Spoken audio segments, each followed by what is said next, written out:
Makes it proud to be a cheesehead, doesn't it? Yep, Packer Nation celebrating Super Bowl title number 4. Good evening, everyone. I'm Greg Jessup. And I'm Diana Henry. The Packers beat the Steelers in front of a record television audience last night to boot.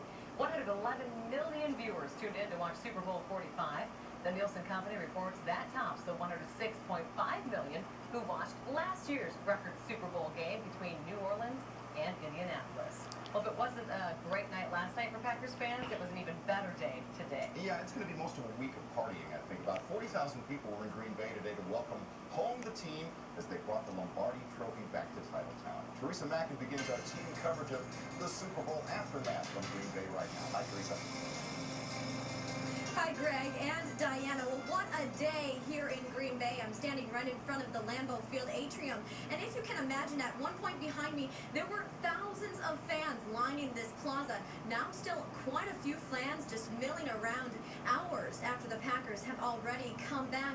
But as you can imagine, this hasn't happened in 14 years. So schools here were canceled. Others got out early. Also, fans could cheer on the Pack.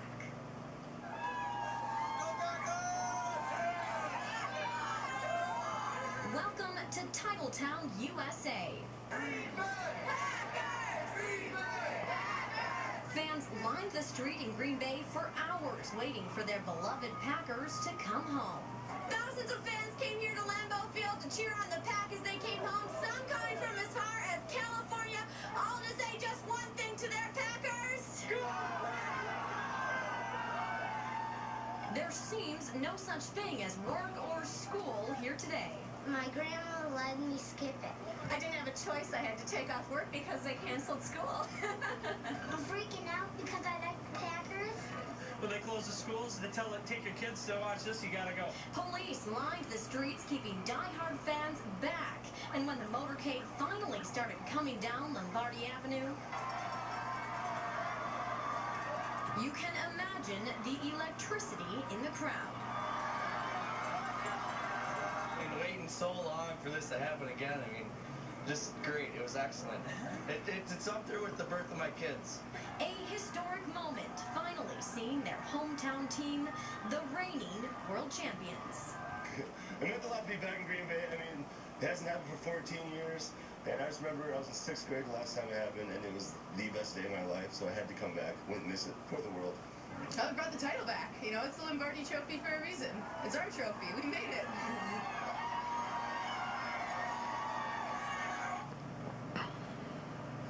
Yeah, obviously quite a day here at Lambeau Field, and as Greg said, it isn't done yet. They are planning that parade tomorrow. We will be here to tell you a little bit more about that. But of course, I did talk with the Green Bay Police Department, and they said thousands of fans, even though those 40,000 fans were lining the entire route from the airport to Lambeau Field. They said it went completely outstanding. Nothing wrong happened throughout the day, so just a really great one. Good to hear, Teresa. Looks like fun. Thank you. Now, tomorrow you're going to be able to see the Packers celebration, the official Super Bowl party, live from Lambeau Field right here on your official Packers station. Return to Titletown airs exclusively here on Channel 27. It's going to run from starting at 4 o'clock tomorrow afternoon, and then we will rebroadcast it too, because I know a lot won't be home yet to see the full thing, so it'll air again at 9 o'clock tomorrow night on WPOW. Well, many fans who went to the Super Bowl and cheered on the Pack are still experiencing the championship high as they return to Wisconsin. They sure are. Tony Geller greeted some of the fans today as they got back from Texas. You know, it's an understatement to say that the fans who were at the Super Bowl, who made that trip, are gushing over being a part of football history. At Milwaukee's Mitchell Field, green and gold was in every baggage claim carousel. Some of the returning fans were part of the 150 strong from a Madison-based charter tour to the big game.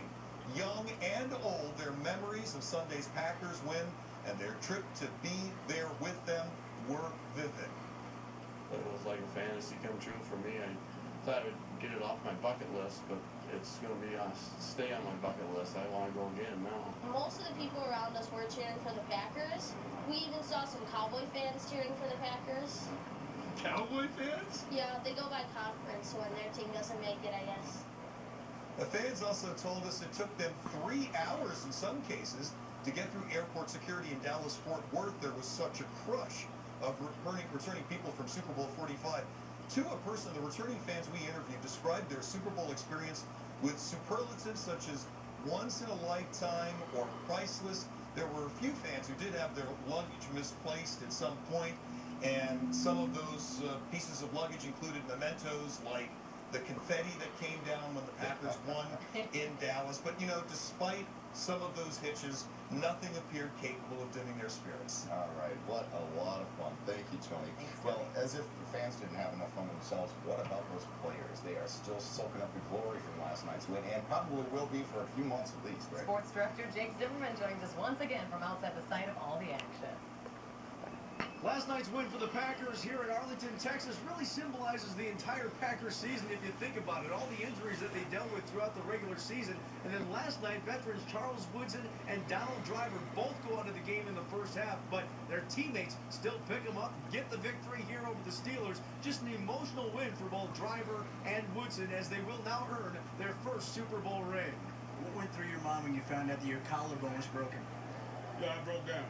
I broke down. I don't think I've cried that much since I was a kid.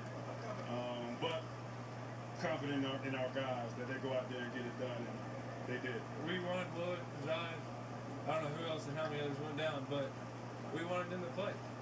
But when they went down at halftime, we kind of came together and made sure they were walking out of here with a ring on their finger. And it's an honor to get the ring, and it's an honor to help them get it as well. This morning in the Media Hotel in Dallas, quarterback Aaron Rodgers was presented the Pete Rozelle Trophy as the Super Bowl MVP by Commissioner Roger Goodell.